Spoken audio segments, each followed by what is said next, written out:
Hey, good morning, B. So I read your stuff. Driving. Uh, Look, I've been telling you for a year and a half, 2 years, uh, that you needed to get something, just like a part-time job, something to help. One, it'll help Lana's confidence. And two, I don't care what it is. In my head, it says, there's going to be something coming. Even if it's a couple of nights a week somewhere, needing to be able to meet in the middle, right? So everything you're writing about, how you feel about yourself, and where you're, what you're working on and how you're thinking, it isn't necessarily wrong, but it also isn't necessarily right. That's why I'm saying there's things that I don't know that you consider the weight and how important they are, because you're seeing your part. So, kind of, and I have been steadfast in my belief in how to gain confidence or keep confidence. Now you got to regain confidence with Lana, and that you got to meet her in the middle, right? Not even in the middle, but you got to. So my message to you hasn't changed. My delivery changed when you started not seeing, how it's negatively affecting me or my family, right? Taking the truck without the license, I'm paying a bunch out, for things. We're both struggling, but I'm also, I've spent, I don't know if you realize it, but if you take out, what it's going to cost me to put the truck back to the way that I gave it to you, right? Condition and all that, that's going to be a few grand. And then, the money over the last couple of years, and while wasn't counting it, at this point, it's like, I don't know that you realize when I say, you don't have a thing on awareness, how much that is. I will end up spending more money on you, and your effect, I would say, right? Impact, than I have spent on myself, or definitely Rachel, in the last 2 years, right? It's going to be like $6,000 if I do what I have to do to get the body and the truck fixed, and I got to get new tires, the miles, and all kinds of shit, man. So, yes, I see, I get that you've built yourself up before, and that you're, you say, I've been putting in a lot of applications and all that, but that doesn't put food on the table today.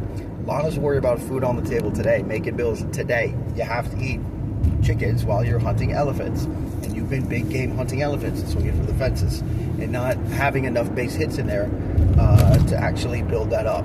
So I'm pushing the same thing I've been saying or feel is, you both are right, and you're the one, and you're not meeting in the middle. She's, from what I can tell, is just tired of, I don't know, man. And you've used, I appreciate that you're working. I'm glad you got a job. I hope that works out.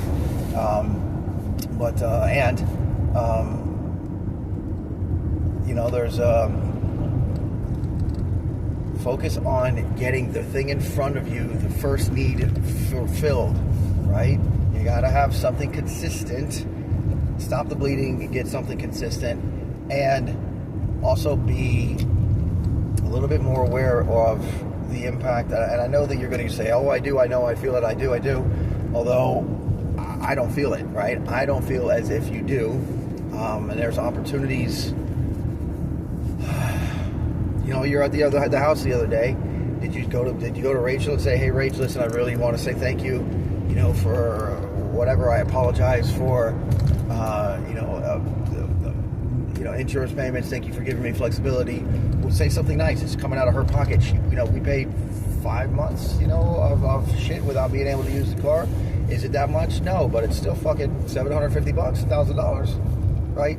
Like, yeah, that's why I kind of, I don't know if it's pride or what, but that's the part that says to me, you're so focused on hunting elephants, you're not, you're, how do you say, you're jumping over dollars.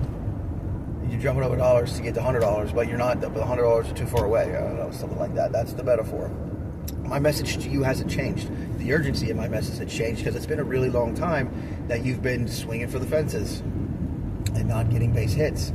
And not getting base hits is negatively affecting your relationships across the board. That's all. And I'm just not, this is the same Chris that you had. I don't know if you don't like, Maybe it's my delivery. Maybe it's the message that, you know, I'm just not giving you as much to sit on your laurels. What I mean by that is there's not like a, oh, you know what? Let me look at that. Maybe I got to get something, or I'll meet in the middle and go. I keep hearing this from all the same. I keep hearing the same thing from everybody. Maybe there's something to it. Let me look. So, you know,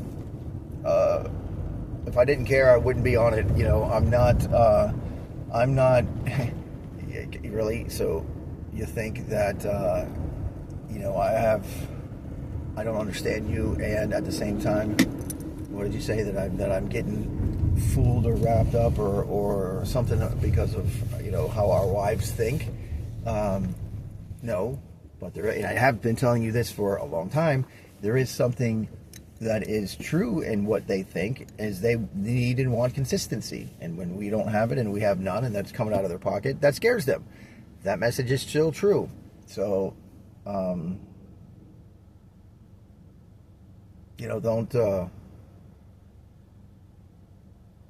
because I might be saying the same thing that she is, or she, both of the she's, that they are, doesn't mean that doesn't mean that I think the exact same way, or also that the thing there isn't some correctness to it, or right for them, and right in general. Who knows? So, you know, and also, you know, last thing is, dude, just don't.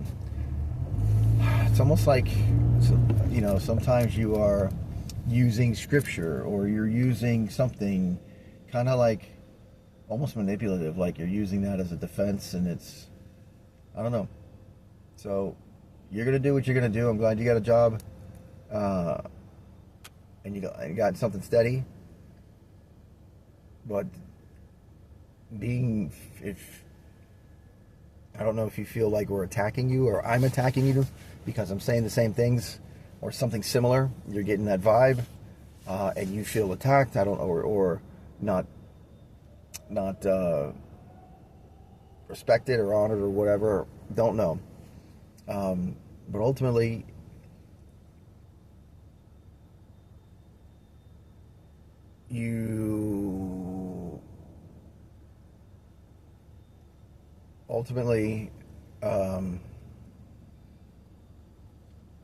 yeah, I'm nervous. I'm scared, you know, because you might, I don't know, man. Take it for what you will. I'm not on a side. I want the best version of Brandon. I am seeing things. When I'm in my shit, you're going to say, Chris, you're in your shit, and there's things that I'm not going to be able to see. Right now, you're in your shit, and I believe that there are things that you're not seeing as they are. You're seeing it as, you know, from, you know, dirty lenses, and that's great. That, you know, you're in the shit right now. You're in the weeds. You can't see through them because you're in them. And when I'm saying, hey, Brandon, here are the things you're not seeing when you're down in the weeds right now, but I'm not in the weeds, so I have a different viewpoint. I have a different angle. It feels like you think I'm attacking you, or don't, you know.